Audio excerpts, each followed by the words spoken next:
Broadcasting live from the Business RadioX studios in Atlanta, Georgia, it's time for Atlanta Business Radio. Brought to you by OnPay. Built in Atlanta, OnPay is the top-rated payroll and HR software anywhere. Get 1 month free at onpay.com. Now, here's your host.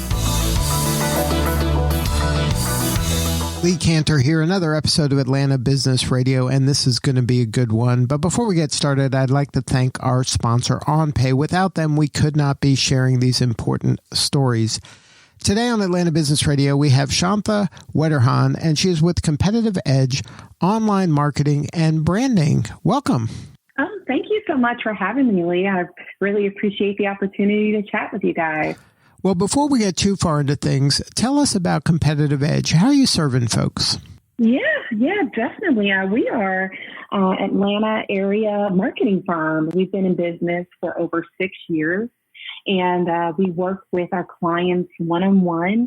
As a branding strategist, I help clients identify what their brand looks like, feels like, and then as a full-service marketing agency, we just don't leave them there, but we take great care of them in developing beautiful brands like websites, logos, business cards, social media management, all the wonderful things that comes with having an effective presence online. So now, why is kind of branding, and especially in today's world with so many solopreneurs and entrepreneurs, why is personal branding so important to stand out and kind of let people know you're out there in today's world? Yeah, as you know, Lee, things have changed quite a bit through the years. I remember when I first graduated college in 2005 and I moved here to the Atlanta market to find a job. It was really easy to open up that phone book and go down the list of employers and companies and call. And now today, the phone book it's not even there. It's not even an option for us. And so with the advent of online technologies, we all have to be flexible and keep up with these changing times, which means leveraging new tools like social media in order to get in front of your ideal leads, prospects, and clients. And I really did not understand the power of personal brand until I was actually in corporate America working. I have a degree in marketing, but I was actually really kind of pigeonholed into a lot of different sales roles. And I excelled at those roles. I loved sales, but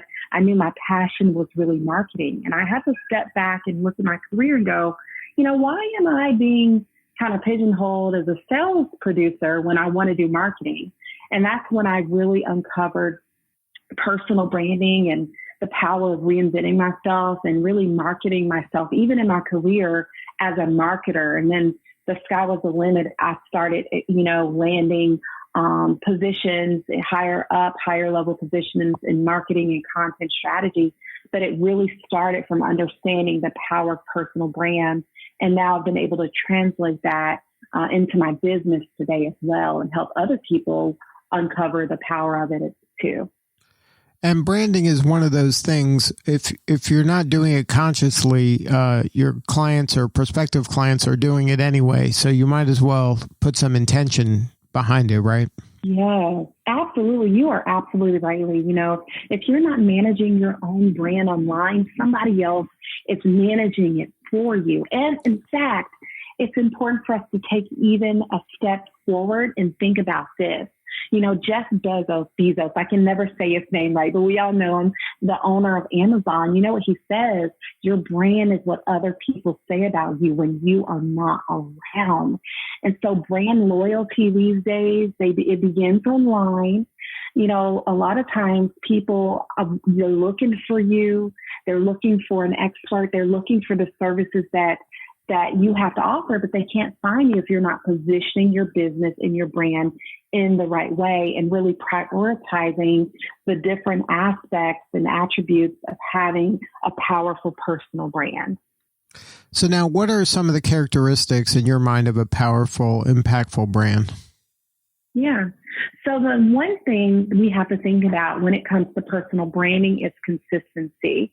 If you are inconsistent in any type of way when it comes to your marketing, your lead generation, your sales cycle, it's chaotic.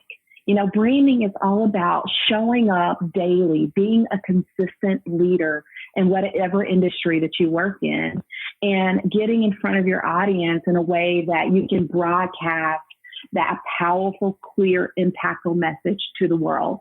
And so some things that I always prioritize, Lee, when it comes to my branding and marketing. Number one, my bio. You want a well-written bio. You want something that serves as a resource of information for your leads, prospects, and clients. Secondly, your headshot. I see this all the time where people put their headshots. It's like an afterthought. But how in the world can I identify whether or not you're my person, whether or not you can help me with my specific needs, unless I can see your bio, unless I can read your bio and see a beautiful headshot that represents you as a leader. Another thing that I never put on the back burner when it comes to having a powerful brand is figuring out the details, figuring out what my colors are, my font, my tone, where is my audience, who's my ideal client, where are they positioned online and showing up with consistent content.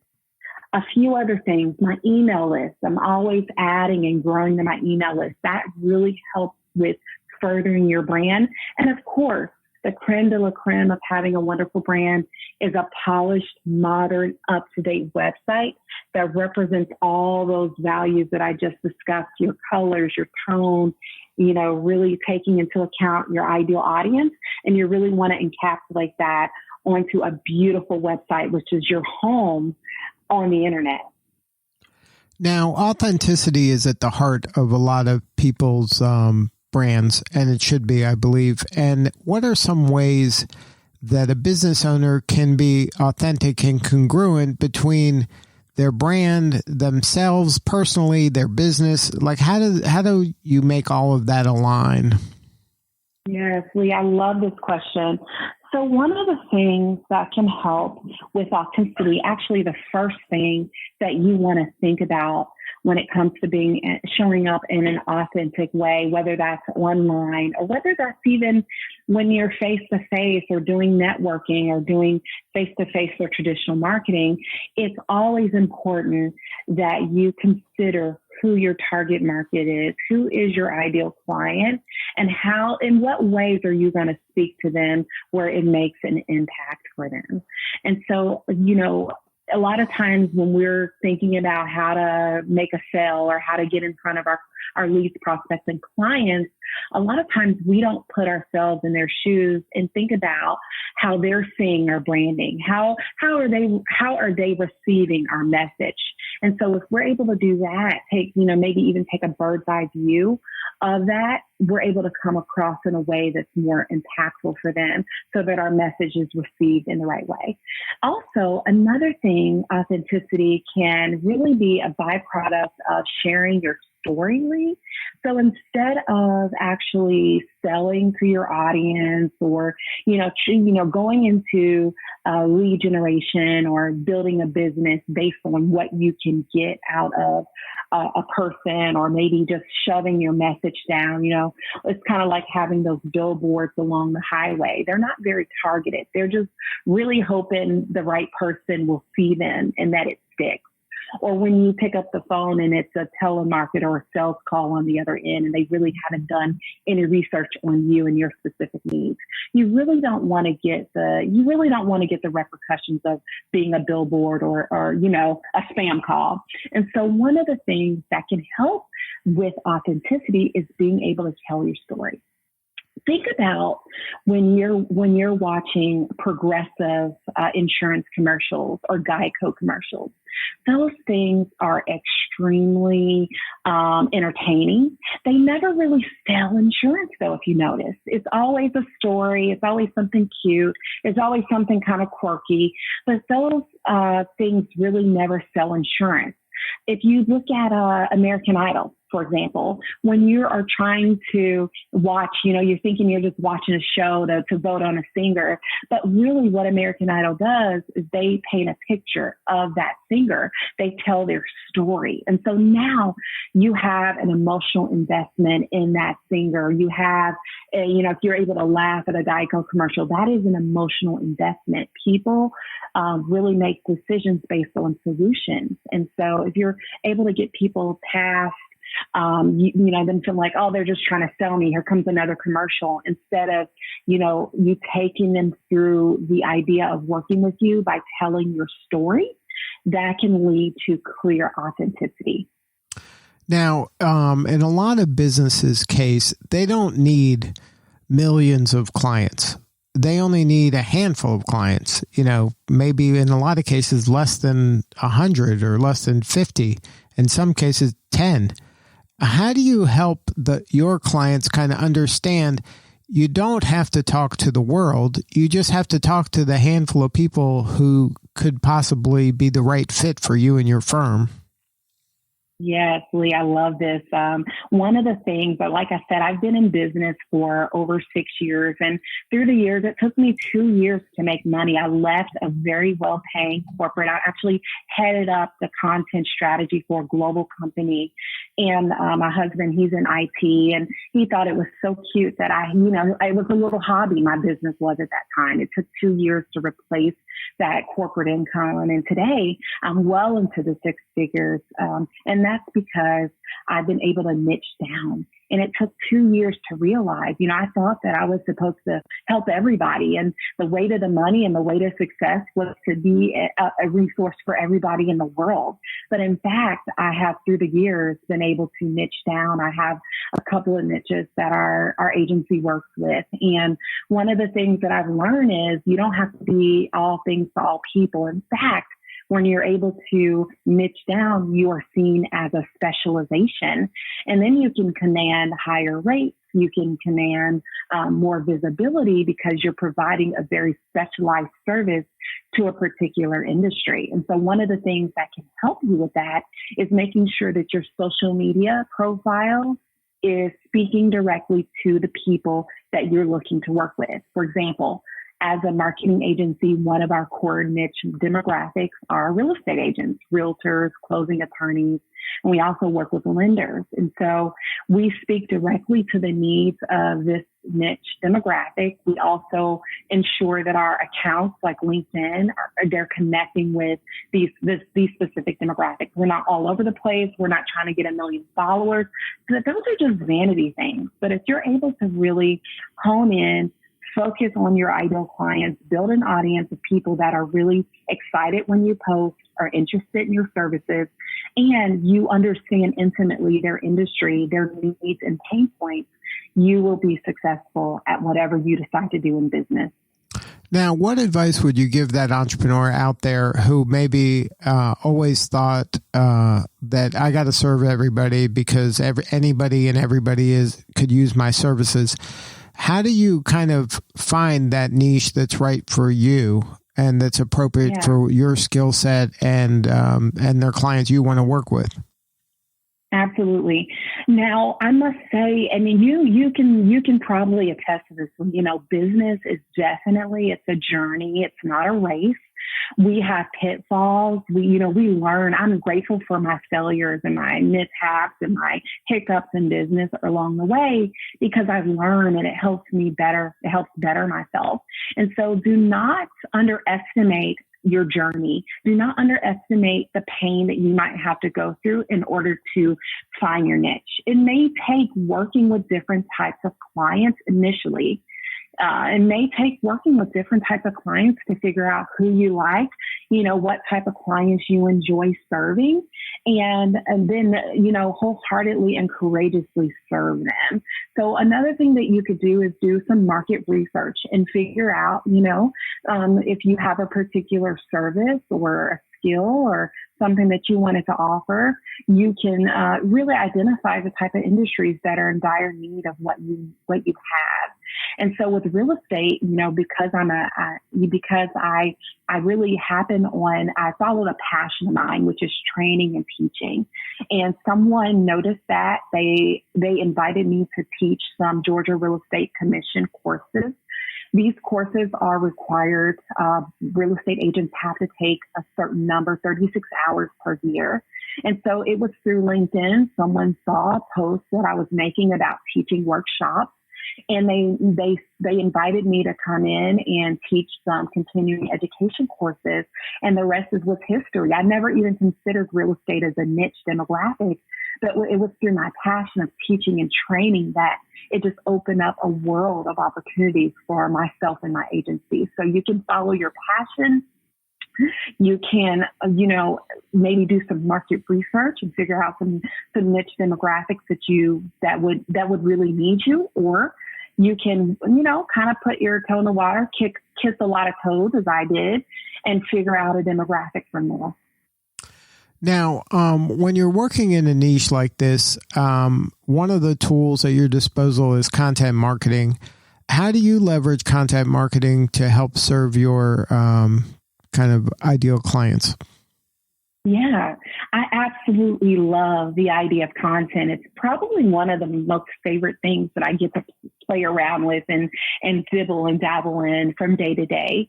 One of the things that I would say, it's always important to remember that every single business requires content. I don't care if you're a plastic surgeon, a CPA, whatever you are, an attorney, or like me, a marketing agency, every single industry requires content now.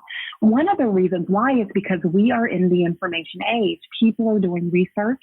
The easiest way that people will be able to find you is through your content. And so, your ability to put out white papers, blogs, graphics, videos, even this particular radio show is content, And so when you're able to put content out, you're going to attract the right people who have an interest in what you're saying, what you're offering. That's the first thing. The second thing is, a lot of people don't consider content when it comes to social media. That boggles my mind, because social media is the vehicle that can propel your marketing forward, but content is the gasoline that powers the vehicle.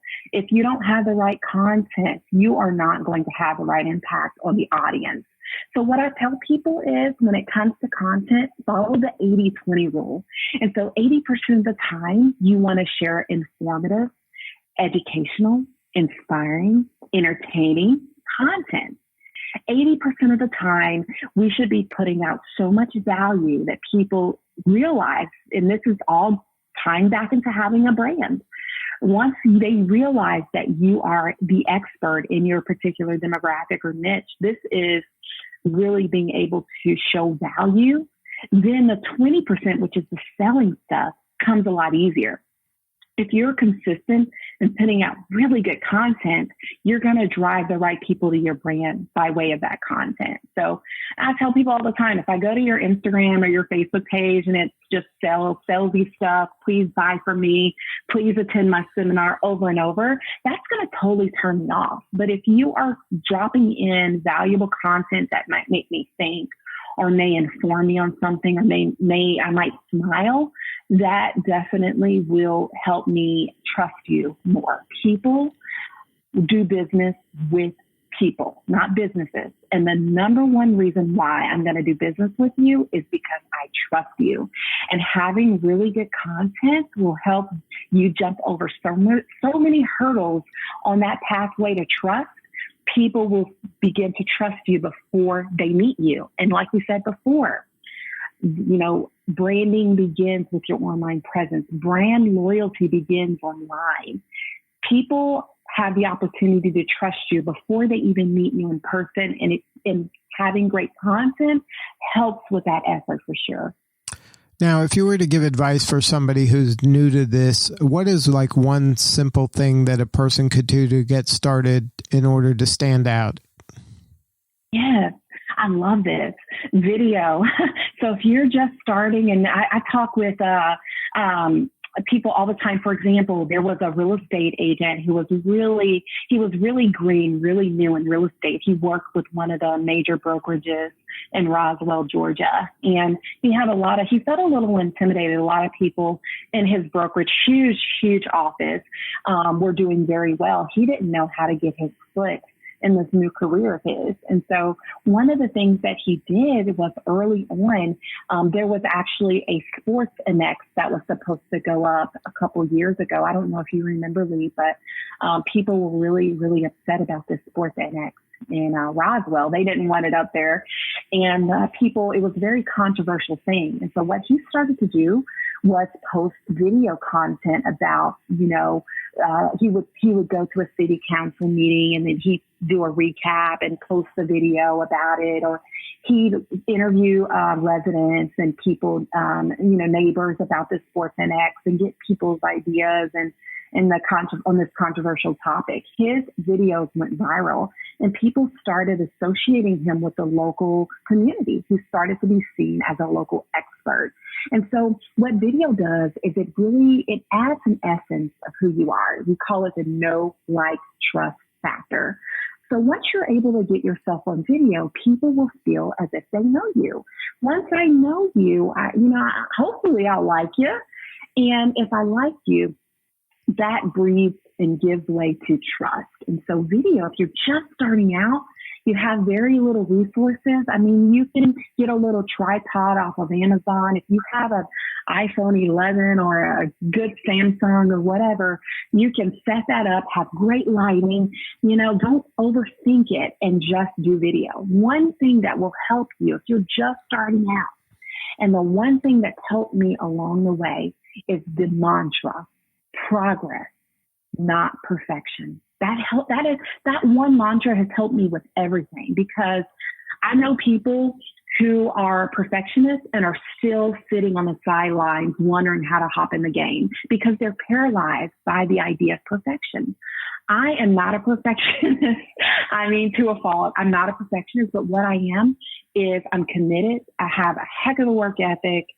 And I know that if I just keep moving forward, everything's figure outable. You can figure out everything. As long as you keep moving forward, you can improve on things. You can perfect things along the way, but you got to get in the game. And so if you're just starting out, success isn't made overnight, and progress, not perfection. Those things if you just stay true to those things, you will reach your goals. Well, if somebody wanted to learn more about your work, your team, if they need help in their marketing, what is the website and the best ways to get a hold of you? Sure. Thank you for the opportunity with that. Absolutely. So we are a 5-star rated firm, and I say that proudly. We have over 100 5-star reviews online. And so you can Google my name. You'll see the reviews. You can go to our Facebook page. You can see them. And the best way to get in touch with me is at my website. It's competitivebrand.com. There's no S in brands. It's competitivebrand.com.